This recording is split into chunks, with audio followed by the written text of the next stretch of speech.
तर तिकडे नागपूरमध्ये शिवभोजन थाळी संचालकांचा रोष पाहायला मिळाला। शिवभोजन थाळी संचालकांनी महसूल मंत्री चंद्रशेखर बावनकुळेंनाच घेराव घातला। शिवभोजन थाळी योजनेचे गेल्या 10 महिन्यांपासूनचे पैसे किंवा बिलं थकीत आहेत आणि राज्यात जवळपास 195 कोटी रुपये थकीत असल्याचा महिलांनी दावा केला। ही थकबाकी लवकरात लवकर द्यावी या मागणीसाठी महिला आंदोलनकर्त्यांनी चंद्रशेखर बावनकुळेंना घेराव घातला। दरम्यान याविषयी मुख्यमंत्र्यांसोबत संवाद साधून लवकरात लवकर थकीत रक्कम अदा केली जाईल असं आश्वासन चंद्रशेखर बावनकुळेंकडून दिलं जात आहे। आमचे आता 10 महिन्याचे 20 लाख रुपये आहेत। हे जर आम्हाला आता मिळाले नाही तर आमची पण परिस्थिती आत्महत्या करण्याची येऊ शकते।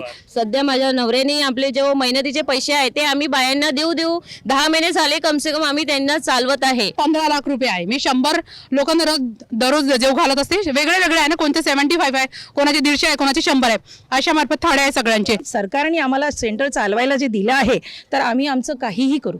बायकांनी जसं सांगितलं सोनं गहाण ठेवलं आहे, कर्ज काढलेलं आहे, याला त्याला मागून आम्ही सेंटर चालवतच आहोत आणि चालवत राहू। आम्ही बंद करण्याच्या याच्या मार्गात नाही आहोत, पण आमचं म्हणणं असं आहे की आम्ही आता थकलेलो आहोत। एबीपी माझा, उघडा डोळे बघा नीट।